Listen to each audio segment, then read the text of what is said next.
Hello, my dear student. Good morning and welcome in our next lecture.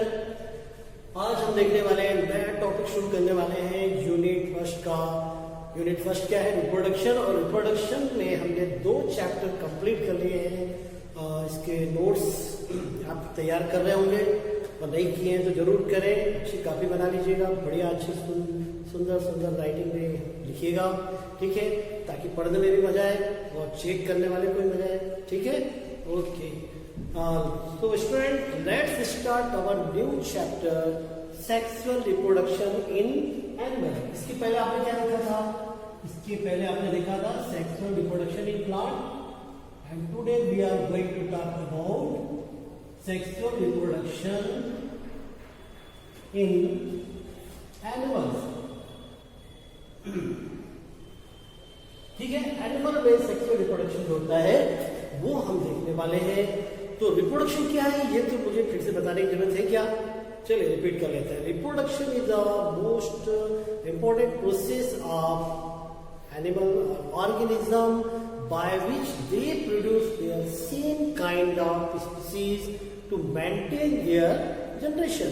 Reproduction एक ऐसी process है, ऐसी एक महत्वपूर्ण इंपॉर्टेंट प्रोसेस है जिसके थ्रू कोई भी ऑर्गेनिज्म अपने जैसे ऑर्गेनिज्म को प्रोड्यूस करता है।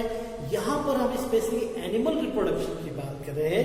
तो एनिमल रिप्रोडक्शन, एनिमल में ही हम बात करेंगे।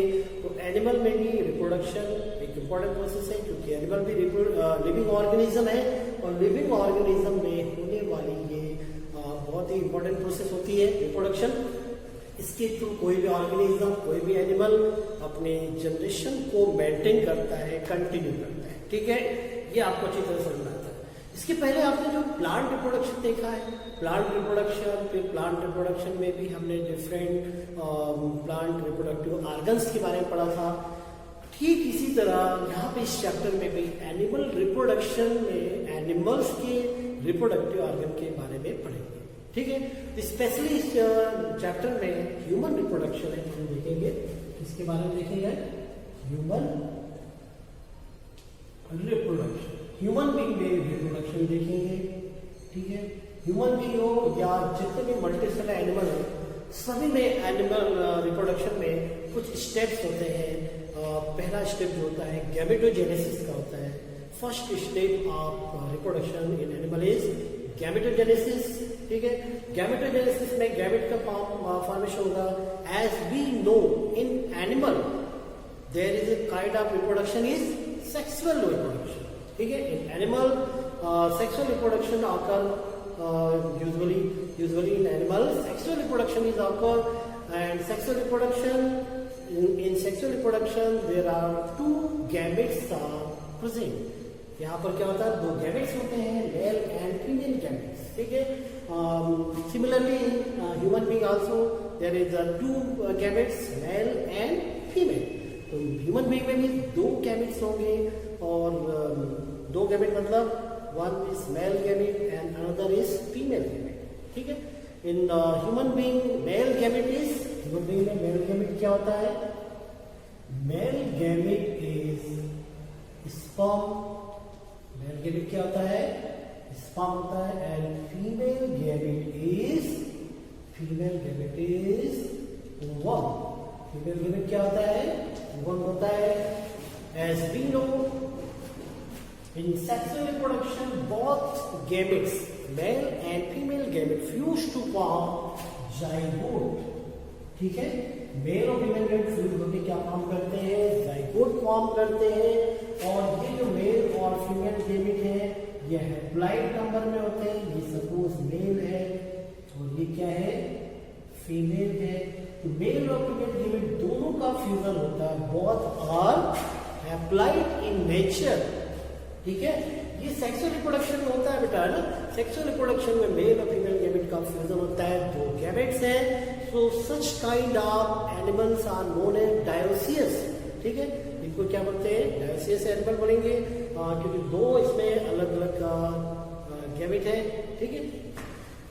ये हो गया क्या? सेक्सुअल रिप्रोडक्शन से रिलेटेड की बात है।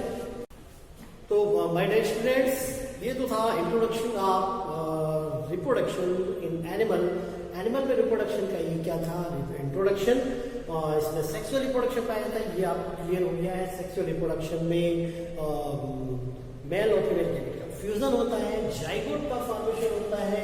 जैसे कि जाइगोट मेल और फीमेल गैमेट क्या फॉर्म करेंगे, जाइगोट का फॉर्मेशन करेंगे, और ये जाइगोट कैसा रहेगा, डिप्लॉइड रहता है। फिर ये zygote undergoes multiple division and form embryo, and embryo undergoes in embryonic development, then organogenesis, then perpetuation। ठीक है, अपरेंटली जो ऑर्गेनिज्म एंड इसका जो इंडिविजुअल है वो प्रोड्यूस हो जाएगा। तो ये पूरी प्रोसेस यहाँ पर सेक्सुअल रिप्रोडक्शन में एनिमल्स में हम देखेंगे। ठीक है, तो बेसिक यहाँ पे क्या क्या स्टेप्स होते हैं सेक्सुअल रिप्रोडक्शन के, वो हम देखते हैं। सेक्सुअल रिप्रोडक्शन में क्या क्या होंगे, ये तो अब तक आपको क्लियर हो गया है कि एनिमल में सेक्सुअल रिप्रोडक्शन होता है, और ह्यूमन बीइंग में भी सेक्सुअल रिप्रोडक्शन देखने को मिलेगा। तो there are two gametes, male and female gamete. Male gamete is sperm and female gamete is ovum. ठीक है, अब यहाँ पे क्या क्या स्टेप्स होते हैं, पहले इसके बारे में डिस्कस कर लेते हैं। Steps of sexual reproduction in animal. Animal में सेक्सुअल रिप्रोडक्शन के क्या क्या स्टेप्स हैं, इसमें सबसे पहले तो आप देखेंगे क्या, गैमेटोजेनेसिस।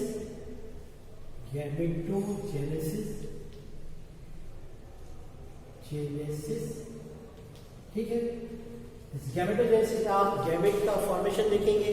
ठीक है, और गैमेट के फॉर्मेशन में मेल और फीमेल गैमेट का फॉर्मेशन देखेंगे। फिर गैमेट जब फॉर्म हो जाएंगे तो जाइगोट का फॉर्मेशन होगा, जाइगोट फिर मल्टीपल डिवीजन में जाएगा। तो गैमेटोजेनेसिस का पहले क्या होगा, फर्टिलाइजेशन। ठीक है, इसके पहले आप चाहे तो ठीक है, वैसे मेन स्टेप ये फर्टिलाइजेशन ही होगा, तो आप फर्टिलाइजेशन लिख दें। नेक्स्ट क्या, फर्टिलाइजेशन। फर्टिलाइजेशन के बाद क्या होगा, जब फर्टिलाइजेशन हो जाएगा जाइगोट का फॉर्मेशन हो जाएगा, तो इम्प्लांटेशन होगा। इसके बाद क्या होगा, एम्ब्रियोजेनेसिस भी लिख सकते हैं। अगली स्टेप क्या होता है, क्या, एम्ब्रियोजेनेसिस। एम्ब्रियोजेनेसिस में एम्ब्रियोनिक डेवलपमेंट होगा। नेक्स्ट क्या हो जाएगा, ये तीन main step, gametogenesis, fertilization, embryogenesis. फिर क्या होगी इसमें, ऑर्गेनोजेनेसिस, और फिर परपेचुएशन।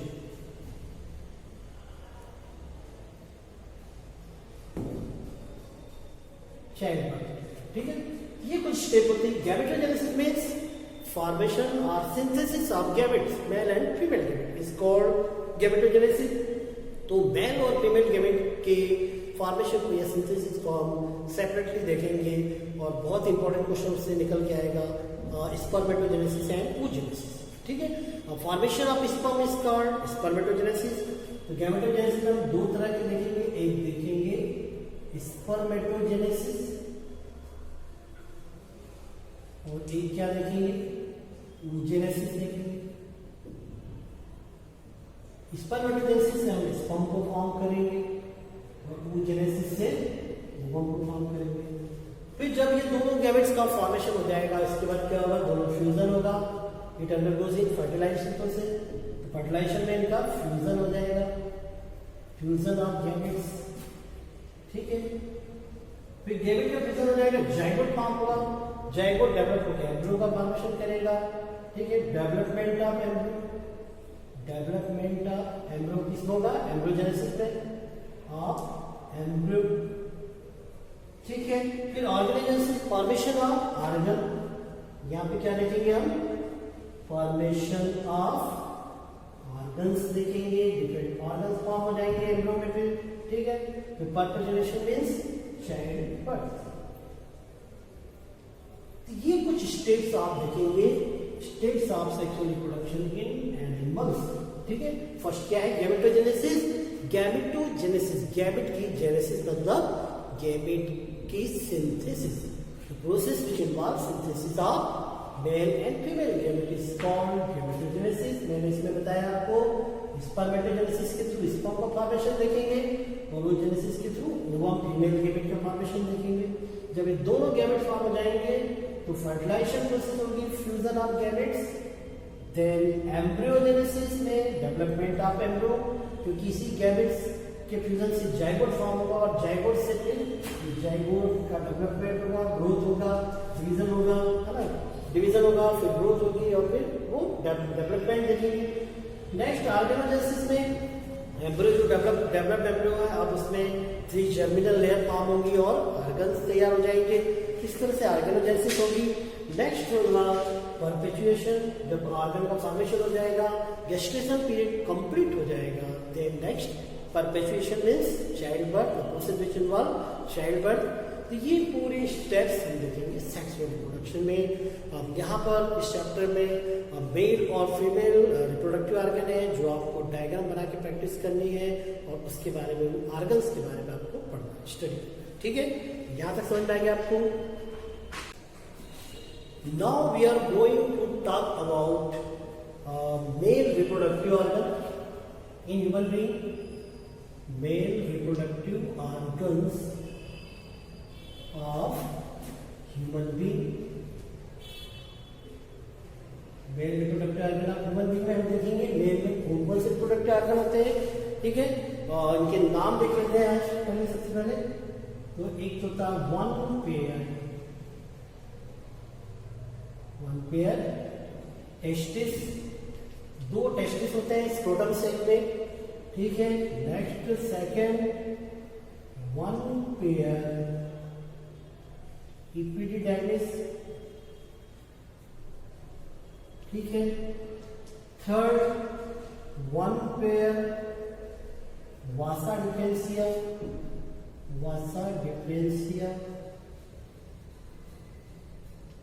ठीक है, वन पेयर सेमाइनल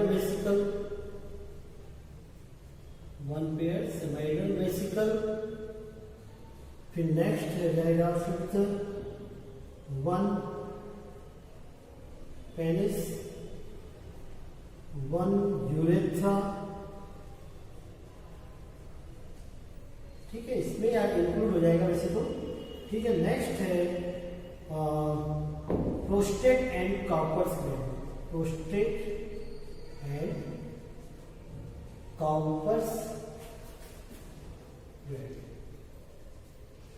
ठीक है, तो ये मेल रिप्रोडक्टिव सिस्टम के पार्ट्स है।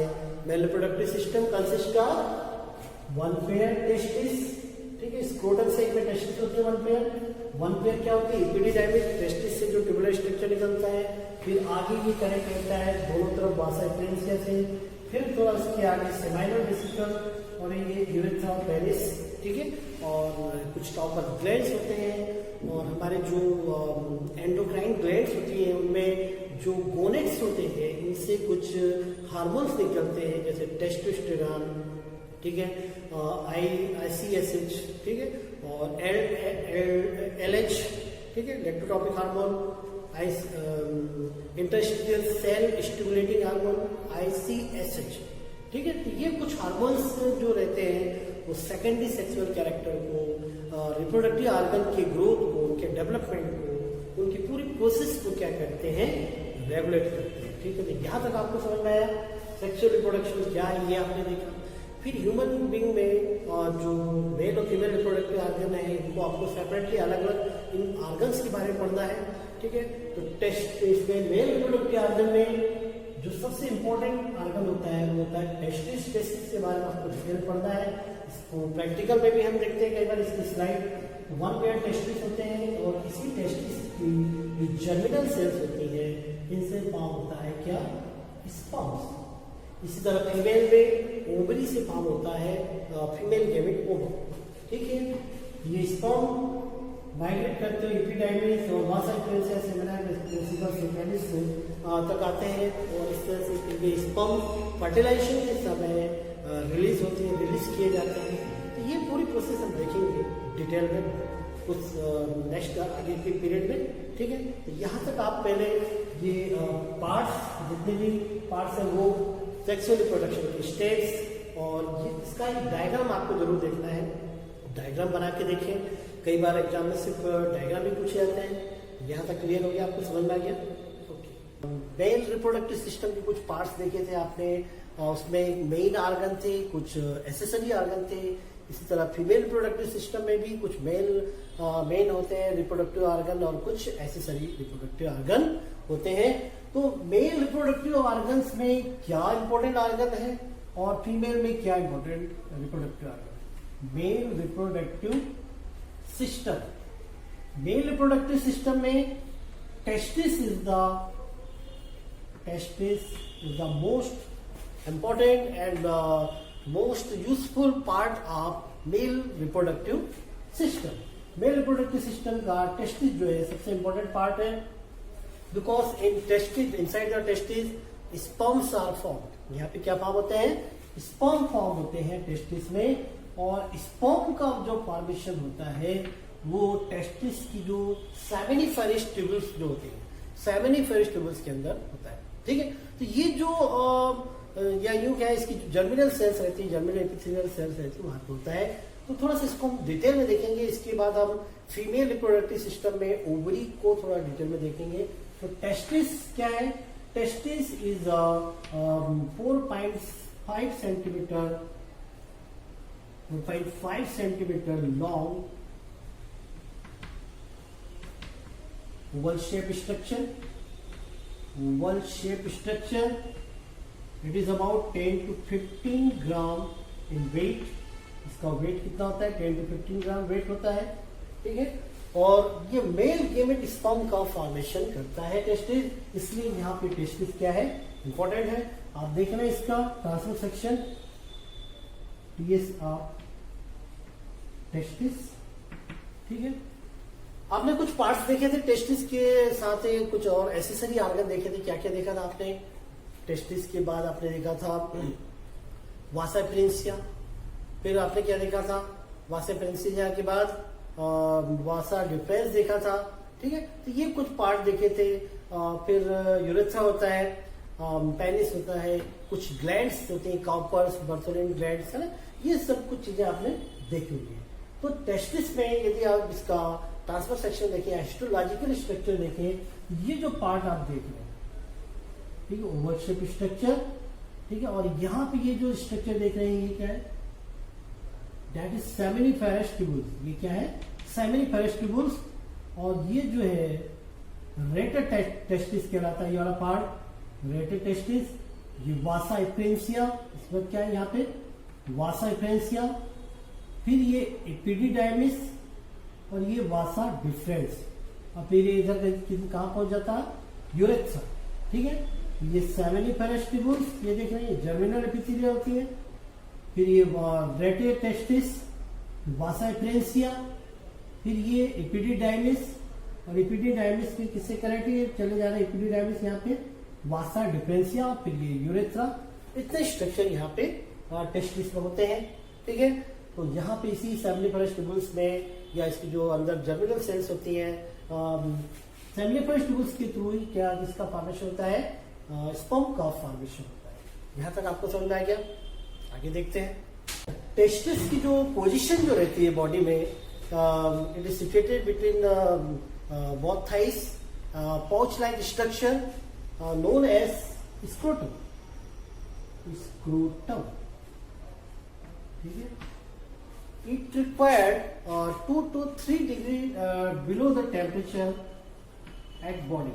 ठीक है, बॉडी टेम्परेचर से 2 से 3 डिग्री कम टेम्परेचर की इसको रिक्वायरमेंट होती है टेस्टिस के डेवलपमेंट के लिए और स्पर्म के डेवलपमेंट के लिए। इसलिए ये इसकी पोजीशन जो रहती है, स्किन में एक pouch like structure scrotum form होता है, वहां पे होती है। ठीक है, और वहां इसका डेवलपमेंट होता है। टेस्टिस में ये जो स्ट्रक्चर देख रहे हैं, इसका एक पीएस ट्रांसफर सेक्शन भी फॉर्म होता है। एक ट्रांसफर क्या, histological structure, sorry histological structure कुछ इस तरह का फॉर्म होता है, हिस्टोलॉजिकल स्ट्रक्चर।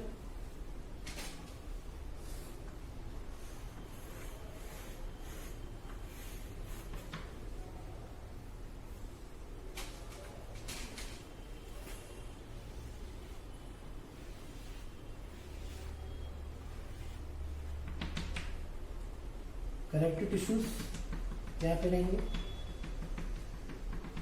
ये जो आप देख रहे हैं इंटरस्टिशियल सेल्स है,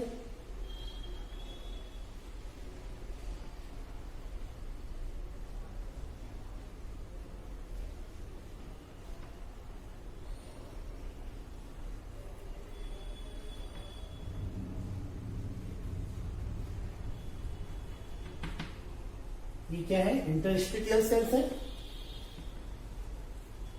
इंटरस्टिशियल सेल्स, ठीक है। लेडिक सेल भी बोलते हैं इसको,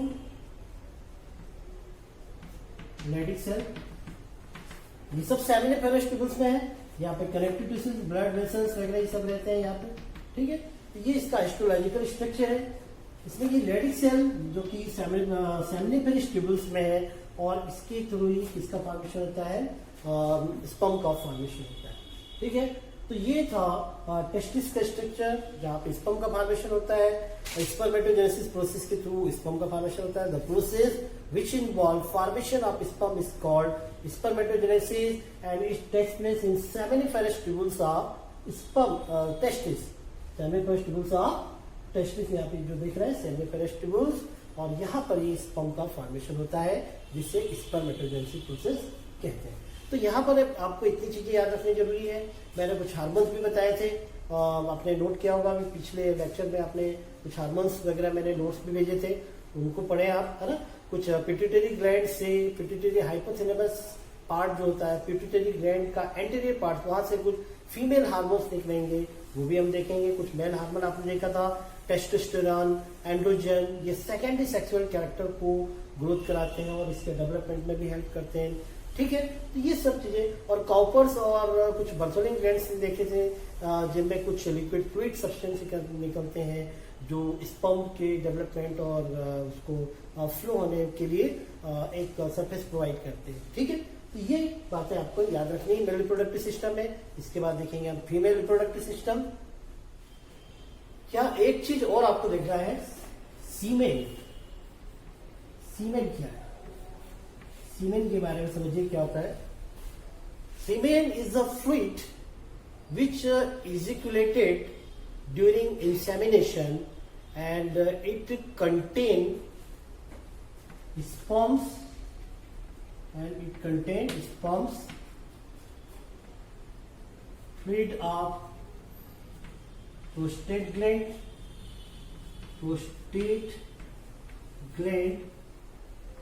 Cowper's gland and urethral gland, ठीक है। Semen is the fluid which secreted during insemination, yeah you can, which is ejaculated during insemination. It contains sperms, fluid of prostate glands, Cowper's gland and urethral gland, ठीक है। ये सब यहाँ पर किसमें होते हैं? सीमेन में। All these substances are collectively known as semen, ठीक है। तो सीमेन क्लियर हो गया आपको। एक फ्लूइड होता है जिसमें स्पर्म्स और प्रोस्टेट ग्लैंड और कॉपर ग्लैंड, यूरिथ्रल ग्लैंड से निकलने वाले सिक्रीशन सब इसमें इंक्लूड रहते हैं, ठीक है। आगे समझ में आपको, जो कि इंसेमिनेशन के समय इजैकुलेट होते हैं या निकलते हैं। यहां तक आगे आपको समझ में